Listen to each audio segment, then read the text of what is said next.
లేయలుగా అనుదిన వాక్య భాగానికి స్వాగతం. యెషయా గ్రంథం 49వ అధ్యాయం 14 వచనం చదువుకొని మన సవాలు. అయితే సీయోను యెహోవా నన్ను విడిచిపెట్టి ఉన్నాడు, ప్రభువు నన్ను మరచి ఉన్నాడని అనుకుంటున్నది. లేయలుగా పరిశుద్ధాన మా తండ్రి, అయితే సీయోను యెహోవా నన్ను విడిచిపెట్టినాడు, నన్ను మరిచినాడు అనుకుంటున్నది అనే వాక్య భాగాన్ని మేము ధ్యానించుకోబోతున్నాను. ఆయన ఆ విధంగా అనుకోవటానికి కారణం వారికి ఉన్న కష్టాలు నష్టాలు.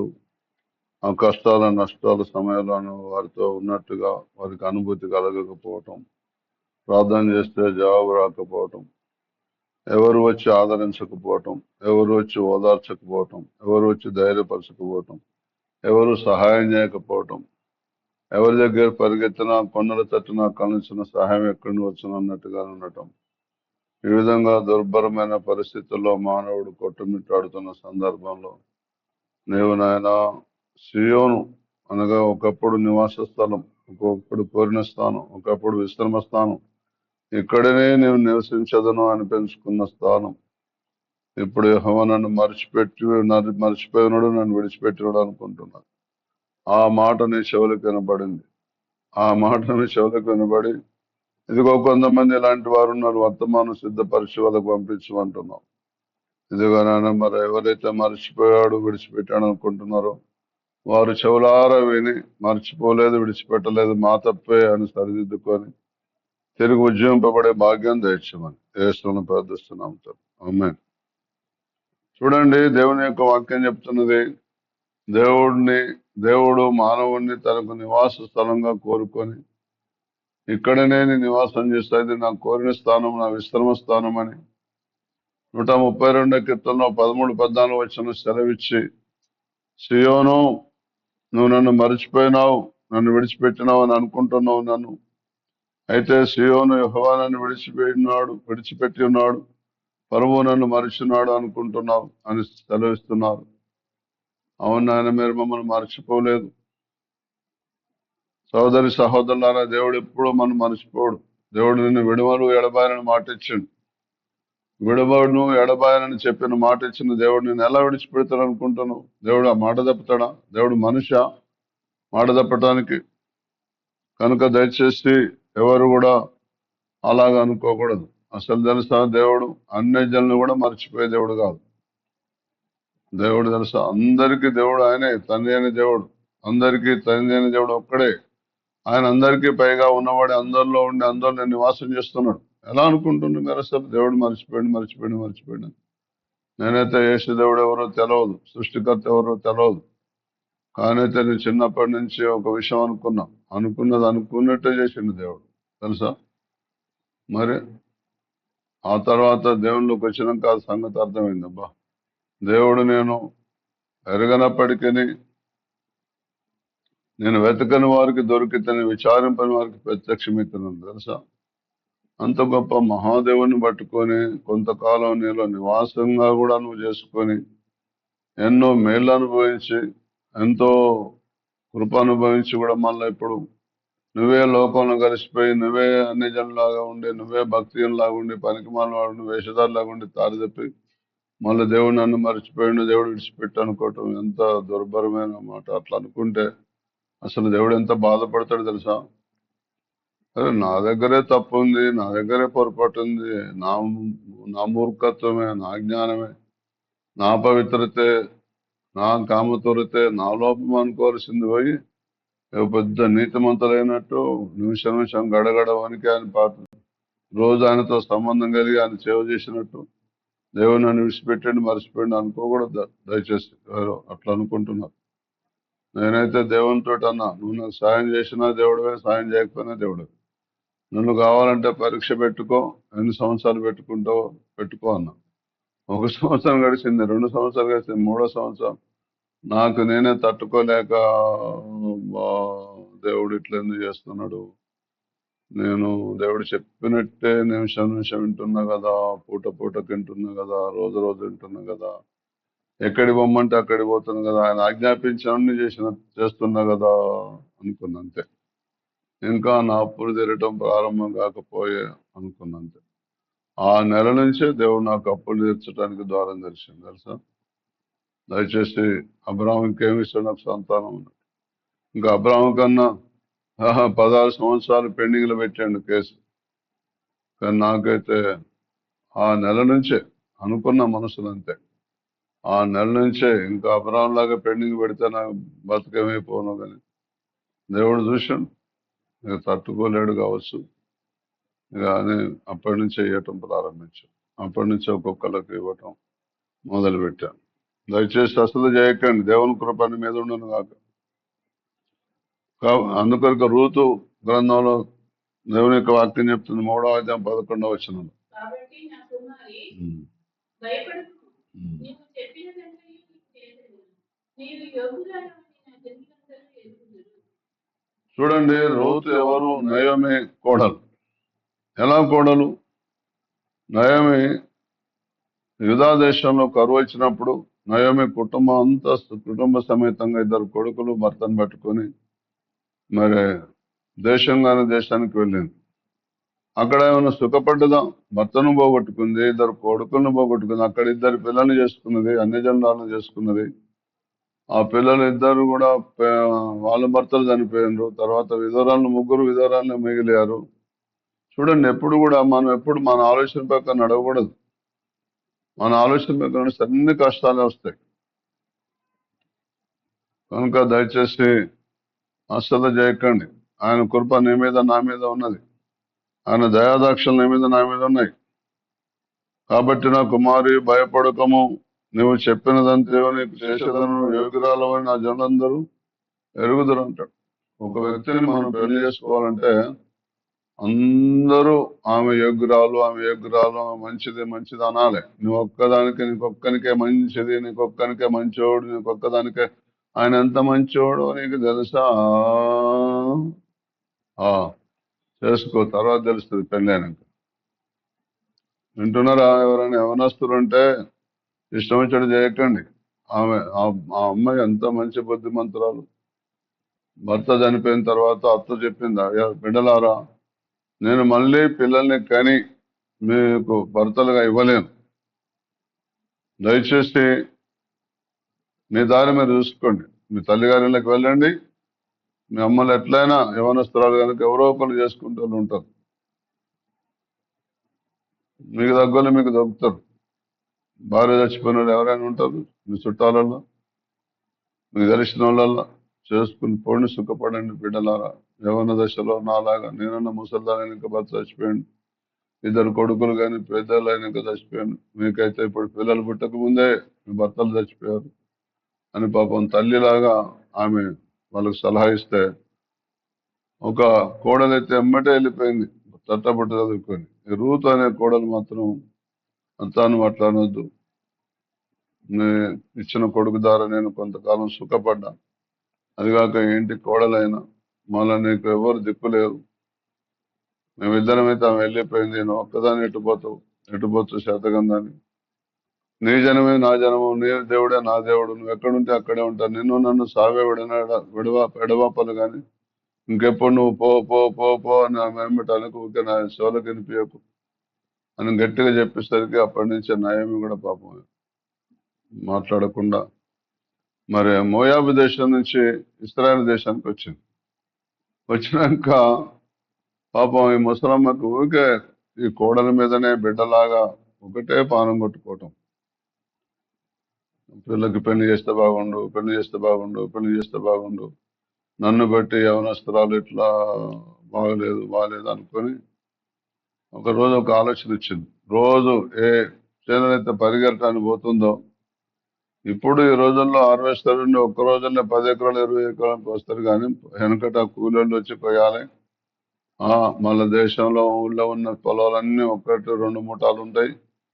ఒక్కొక్క చేను కోయటానికి వారం రోజులు 10 రోజులు పడుతుంది.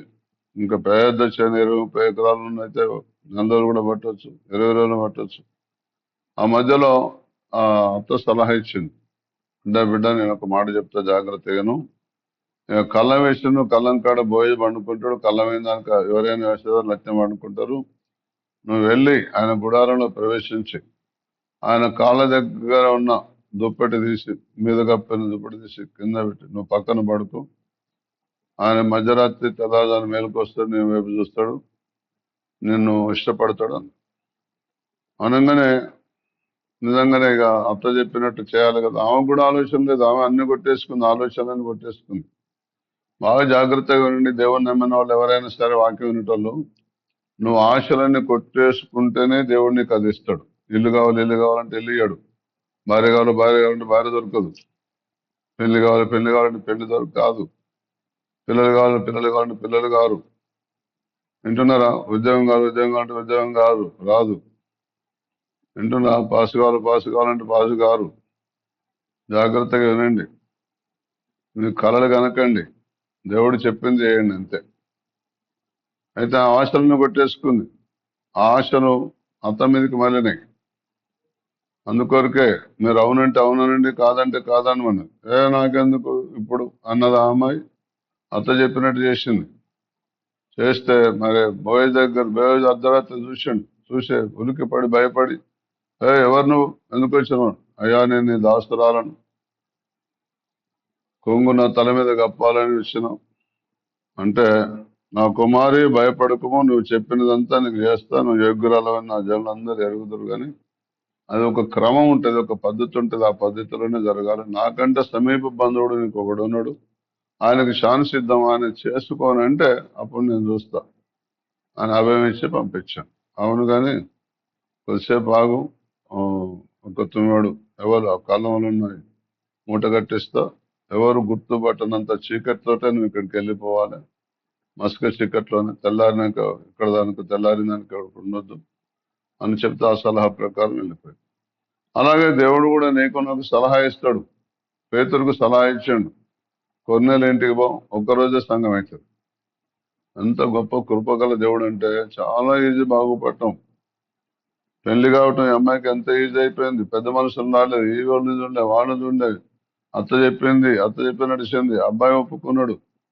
కానీ దానికి సమయం ఉన్నది, సందర్భం ఉన్నది, పరిస్థితులు ఉన్నాయి అన్నాడు. ఎంత గొప్ప కృప అంటే అసలు దేవుడిని నమ్మని మీరు నా మాట వినండి.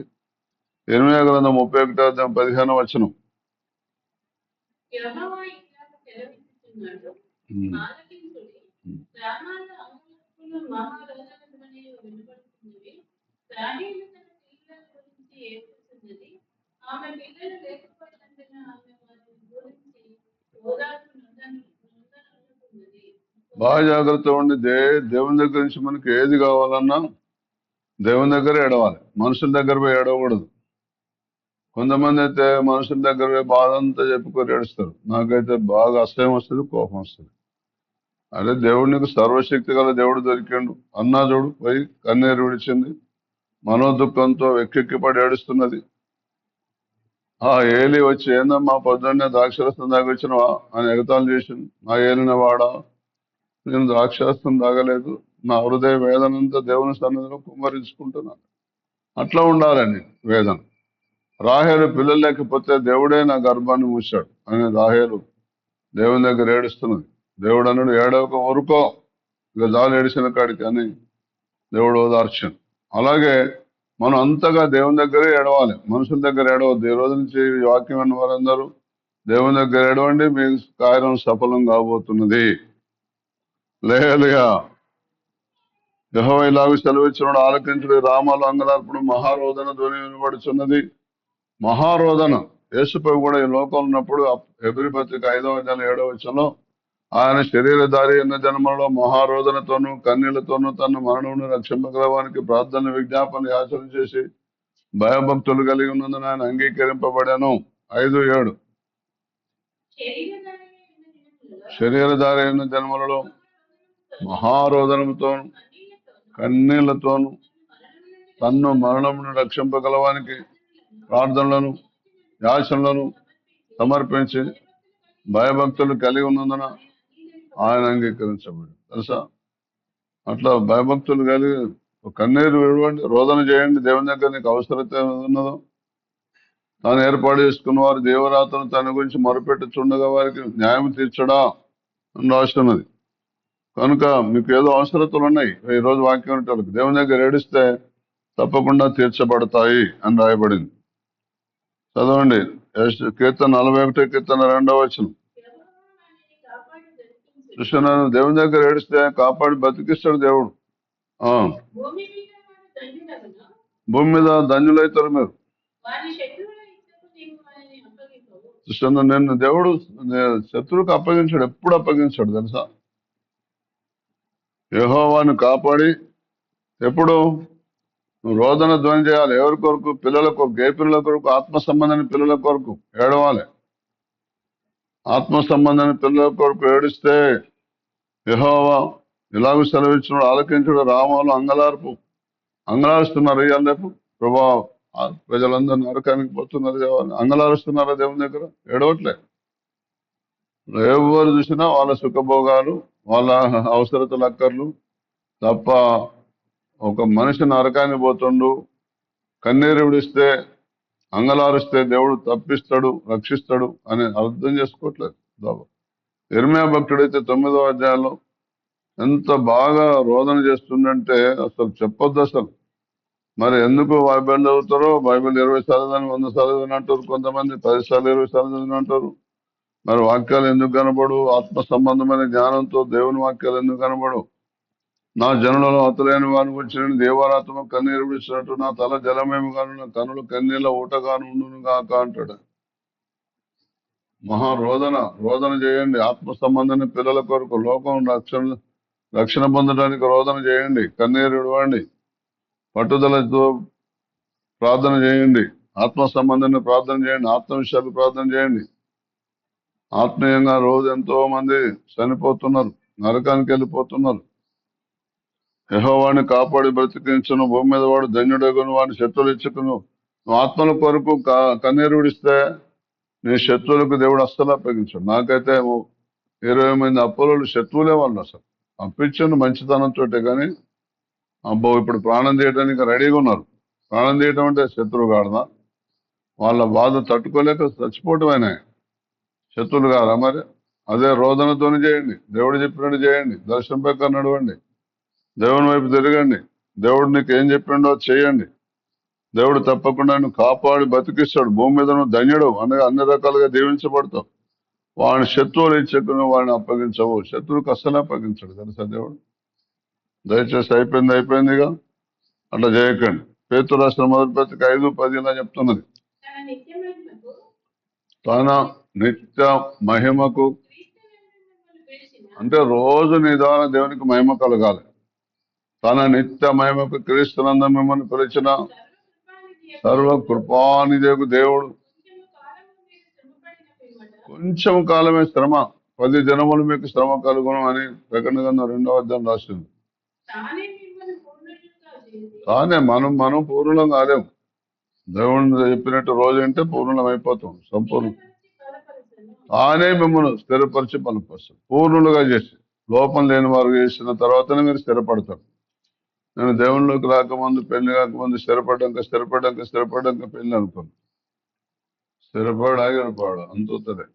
తర్వాత పెళ్లి అయినాక స్థిరం లేదు, గరం లేదు, ఇంకా తాడిడిచిన బొంగరం లాగానే. జాగ్రత్తగా వినండి. అయితే దేవుణ్ణి నమ్మాలి, దేవుని నీతిని పాటించాలి. తన నిత్య మహిమకు క్రీస్తునందు మిమ్మల్ని పిలిచిన సర్వకృపానిధి యేసుప్రభువు రోజు దేవుని మహిమపరచండు. నీవు నేను సంఘం అంతా కూడా రోజు దేవుని మహిమపరచాలి. కనుక తన నిత్య మహిమకు క్రీస్తునందు మిమ్మల్ని పిలిచిన సర్వకృపానిధి దేవుడు కొంచెము కాలమే శ్రమపడిన పిమ్మట. దేవుడు రోజు దేవుని ఆత్మచేత నడిస్తే నీకు కొంచెము కాలమే శ్రమ. చూడండి, నరుని ఆయుష్ 70 సంవత్సరాలు. 3.5 సంవత్సరాలు కొంచెం కాలమా, ఎక్కువ కాలమా? యేసు యొక్క శిష్యులు ఎన్ని సంవత్సరాలు ఆయన తోటి ఉన్నాడు? 3.5 సంవత్సరాలే. తర్వాత రోజు దేవుని మహిమపరిచింది తెలుసా. ముందు దేవుణ్ణి రోజు మహిమపరచడం నేర్చుకోవాలి.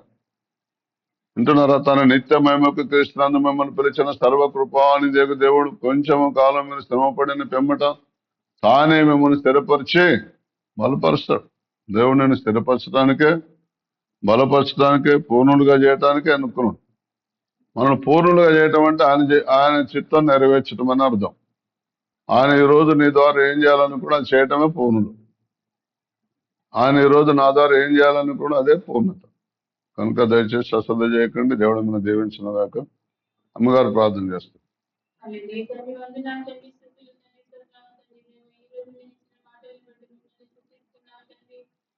సీయోను యెహోవా నన్ను విడిచిపెట్టి ఉన్నాడు, ప్రభువు నన్ను మరచి ఉన్నాడని అనుకుంటున్నాను తండ్రి. అవును తండ్రి, కొంతమంది అయితే మరి మా సమస్యని బట్టి, ఇరుకులను బట్టి, ఇబ్బందులను బట్టి దేవుడు మమ్మల్ని మర్చిపోయాడేమో అని అనుకుంటున్నాము, కానీ మీరు మమ్మల్ని మర్చిపోయే దేవుడు కాదు తండ్రి. తల్లిదండ్రులను విడిచినా కానీ మరి మీరైతే మమ్మల్ని విడిచిపెట్టుకుంటున్నారు కదా తండ్రి. మరి మీరు మమ్మల్ని మర్చిపోయారేమో అని మేము అనుకోకుంటారండి. దేవా మీ తల్లిని వచ్చి ప్రార్థన చేసే మనసు దయచేయండి తండ్రి. ఎవరు తండ్రి కుమారి, నా కుమారి భయపడకు, నీవు చెప్పినదంతా నీకు చేసేదను, నీవు యోగురాలని నా వెనుక అన్నట్టుగా తండ్రి. మీరు తండ్రి అత్త వెంబడించి, అత్తని వెంబడించి వచ్చి అత్త చెప్పినట్టు ఉంటే బోధించని ధనవంతుడికి ఎలా భార్యగా చేశాను తండ్రి. మీరు కూడా మాకు లోబడి మాట విని మనసు దయచేయండి తండ్రి. ఇక యెహోవా ఇలాగ సెలవిస్తున్నాడు, రామాలు అమలాకుని మహారోజున ధ్వని వినపడుతుంది తండ్రి. అవును తండ్రి, మేము మీ దగ్గర అమలాకు చేయలేక మరి రోజులతో ప్రార్థన చేయలేకపోతున్నాము తండ్రి. అందుకు క్షమించండి తండ్రి. మేము ఆత్మ సంబంధమైన విశ్వాసత కోసం తండ్రి ఈ రోజు నుంచి ఏడుస్తూ ప్రార్థన చేసి మరి శుభతను ప్రకటించమనుకున్నాము, దయచేయండి తండ్రి. అలాగే యెహోవాని కాపాడి బ్రతికిపోవాలని భూమి మీద తండ్రి అంటున్నాం తండ్రి. అవును తండ్రి, మీరు మమ్మల్ని కాపాడితేనే కదా తండ్రి మేము బ్రతికేది. మీరు మాకు సెలవిస్తేనే కదా తండ్రి మేము ధన్యులం అయ్యేది. మేము కనుక అలా ఉంటే తండ్రి మీరు మమ్మల్ని శత్రువులకు అప్పగించండి. అందుని బట్టి తండ్రి మమ్మల్ని శత్రువులకు అప్పగించండి తండ్రి. మేము ధన్యులుగా ఉండే గొప్ప దయచేయండి తండ్రి. తన నిత్యమైన ప్రయత్నాన్ని మమ్మల్ని చేసే రోజు దేవుని గుర్తించేవారిగా ఉండే గొప్ప దయచేయండి తండ్రి. అలా గుర్తించలేకపోతున్నాము తండ్రి. ఒక ఆదివారం ఆరాధన చేసుకుంటున్నాము తండ్రి. రోజు నీకు సమయం ఇవ్వలేకపోతున్నాము తండ్రి. అందుని బట్టి మమ్మల్ని క్షమించండి తండ్రి. ఈ రోజు రోజు మేము జ్ఞాపకం చేసుకొని మీ సన్నిధికి వచ్చే సమయాన్ని మనసు మాకు దయచేయండి తండ్రి. కొంచెం కాలం కొంచెం కాలంగా వచ్చుకొని మీ సన్నిధికి పోతే మీరే మమ్మల్ని పూర్ణంగా చేస్తానంటున్నాను తండ్రి. పూర్ణంగా కాదని తండ్రి స్థిరపరుస్తాను, బలపరుస్తాను అందుని బట్టి మిమ్మల్ని స్తుతిస్తున్నాము తండ్రి. మరి ఈ రోజు చెప్పబడిన వాక్య ప్రకారం తండ్రి మేమందరము తండ్రి మీరు మమ్మల్ని విడిచిపెట్టలేదని తండ్రి. మీరు మమ్మల్ని విడిచిపెట్టే దేవుడు కాదని తండ్రి. దేవుడికి తండ్రి అందరికీ దయచేయండి. మేము వాక్య ప్రకారం తండ్రి మమ్మల్ని సరిచేసుకుని తండ్రి మీ తండ్రికి వచ్చి జీవింపబడేలాగా దయచేయండి. వాక్య చెప్పిన జ్ఞాపకం చేసుకుని తండ్రి మంచి ఆరోగ్యం దయచేయండి.